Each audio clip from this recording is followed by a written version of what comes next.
सबसे पहले next type की प्रॉब्लम समझो। आज मैं एक ऑब्जेक्टिव शीट्स करवाने वाला हूं अलॉन्ग विद सब्जेक्टिव शीट। तो नेक्स्ट टाइम की प्रॉब्लम समझो। दो खास किस्म की प्रॉब्लम है जो हमने डिस्कस नहीं की, और वो दोनों प्रॉब्लम बहुत ज़्यादा आती हैं एग्जामिनेशन में, स्पेशली कॉम्पिटिटिव एग्जामिनेशन में। एनसीईआरटी में भी आ सकते हैं, मैं कह नहीं सकता। बेसिक लॉजिक बताओ मुझे। अगर ये एक वॉल है, दीवार है, जैसे ये बोर्ड एक दीवार है, ये एक ऑब्जेक्ट है, ये ऑब्जेक्ट को मैंने ये लो ये फोर्स लगाई, अपनी उंगली से हॉरिजॉन्टल फोर्स लगाई 10 न्यूटन, और देखो ये टिक गया, नहीं गिर रहा नीचे, और मैं चाहता हूं नीचे ना गिरे। तो मुझे एक बात बताओ कि ये अगर मैं इस पीछे बोर्ड की फ्रिक्शन हटा दूं, हटा दी फ्रिक्शन, जीरो फ्रिक्शन, अब अगर मैं इसके ऊपर ये फोर्स लगाऊं, क्या ये टिकेगा? अच्छा चलो, फोर्स 10 की जगह 20 लगाओ, 100 लगाओ, 500 लगाओ, मेरी तरफ से पूरे का पूरा हाथ लगा लो ऐसे, ये लो, अब टिकेगा? अच्छा, टिक सकता है कि हर हालत में नहीं? नहीं। अगर मैं यहां फोर्स, अगर नहीं, एंगल नहीं, ये रहा, ऐसे लगाऊं, हॉरिजॉन्टल लगाऊंगा, हॉरिजॉन्टल फोर्स लग रही है, बोलो 500 न्यूटन, 5000 न्यूटन, चलो 10,000 न्यूटन, टिकेगा? लगता है आपको? फ्रिक्शन बिल्कुल भी नहीं है। मन तो कहता है कि यार टिक भी सकता है, लेकिन कह नहीं सकते यार, क्योंकि फिजिक्स है, कुछ नए से आंसर निकाल देती है। नहीं टिकेगा अभी भी। अच्छा एक बात बताओ, ये ऑब्जेक्ट, चलो मैं यहां बनाता हूं ये जरा डायग्राम। ये रहा आपका ये ऑब्जेक्ट, साथ साथ बना लें प्लीज।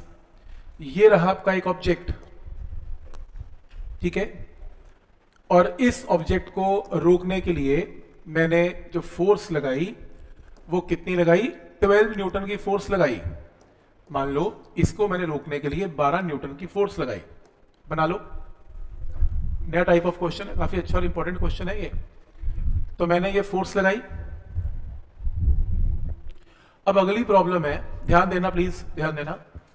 यहां पे जब मैंने 12 न्यूटन की इसके ऊपर फ्रिक्शन लगाई, इसका जो वेट है डाउनवर्ड, नीचे का वेट, वो 5 न्यूटन है। mg की जगह 5 न्यूटन है, इसका वेट 5 न्यूटन है। तो ये ब्लॉक कहां जाएगा? नीचे जाएगा ऑब्वियसली। और सोचो फ्रिक्शन नहीं है दीवार पे, फ्रिक्शन है ही नहीं। तुम हॉरिजॉन्टल 12 छोड़ो, 1200 न्यूटन लगा लो। न्यूटन क्या कहता है? अगर किसी चीज को रोकना है तो ऊपर की तरफ क्या लगनी चाहिए? फोर्स। कोई तो फोर्स रोकेगी इसे, नहीं तो गिर जाएगा। और अगर तुम फ्रिक्शन भी नहीं लगाओगे, तुम तो हॉरिजॉन्टल फोर्स लगा रहे हो, और तुम्हें बैलेंस क्या करना है? 5 न्यूटन। तो ये नहीं टिकेगा, ये 100% नीचे गिरेगा।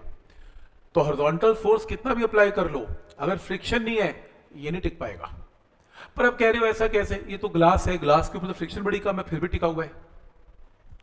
थोड़ी सी भी अगर फ्रिक्शन हो ना, थोड़ी सी, तो भी फोर्स लगा के, नॉर्मल रिएक्शन बढ़ा के, ज्यादा फोर्स लगाने से नॉर्मल रिएक्शन बढ़ जाएगा इसका, तो भी इसको टिकाया जा सकता है। पर जीरो फ्रिक्शन पे हर हालत में टिकेगा नहीं।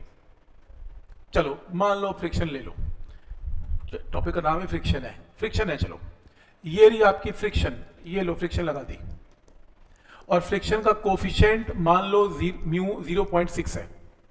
फ्रिक्शन का कोफिशिएंट 0.6 है, एंड मेरे को इसे किस पे रखना है? At rest. मेरे को ब्लॉक को किस पे रखना है? At rest. अब कौन बचाएगा इसे नीचे गिरने से? फ्रिक्शन बचाएगी। फ्रिक्शनल फोर्स कहां लगेगी? जब ये नीचे स्लाइड करने की कोशिश भी करेगा तो फ्रिक्शन फोर्स इसके ऊपर कैसे लगेगी? ऊपर की तरफ लगेगी, ऐसे, इन अपवर्ड्स डायरेक्शन ऐसे लगेगी। ये आपकी फ्रिक्शन की फोर्स है। ये फ्रिक्शन काइनेटिक है कि स्टैटिक है? काइनेटिक क्यों नहीं है? क्योंकि ये रेस्ट पे है, बॉडी बिल्कुल भी मूव नहीं कर रही, तो ये काइनेटिक नहीं हो सकती। क्या होगी? ये स्टैटिक है, और स्टैटिक फ्रिक्शन है ये। अब इसमें नॉर्मल रिएक्शन कितना है? कितने लोग बोलते हैं 5, कितने लोग बोलते हैं 12, कितने बोलते हैं 13? रिजल्टेंट 12, 5 नहीं बोलते। क्यों? क्योंकि 5 न्यूटन ये हवा में टिका हुआ ब्लॉक है, क्योंकि ग्राउंड को टच तो कर नहीं रहा, तो ग्राउंड बदले में नॉर्मल रिएक्शन तो लगा नहीं रहा, तो इसलिए 5 न्यूटन की फोर्स इसको डाउनवर्ड एक्ट जरूर कर रही है हवा में, पर ये ग्राउंड पे तो लगा नहीं रहा, तो ग्राउंड से नॉर्मल रिएक्शन मिलने वाला नहीं है। इसके लिए ग्राउंड तो दीवार है, तो दीवार पे ये 12 न्यूटन की फोर्स लगा रहा है, तो दीवार बदले में ऑपोजिट फोर्स लगाएगी इसके ऊपर। कितना? 12 न्यूटन। तो नॉर्मल रिएक्शन की वैल्यू इस क्वेश्चन में कितनी है? 12 न्यूटन। पॉइंट समझ में आ रहा है यहां तक? तो आप 12 की फोर्स लगाओगे, बदले में 12 की फोर्स ऑपोजिट लगेगी। ठीक है, बोलो फोर्स ऑफ फ्रिक्शन कितनी है, कैलकुलेट करें। 5 कि 7.2? 7.2 कि 5? फोर्स ऑफ फ्रिक्शन का फॉर्मूला एफ, रुक F mu time normal reaction, ये रहा।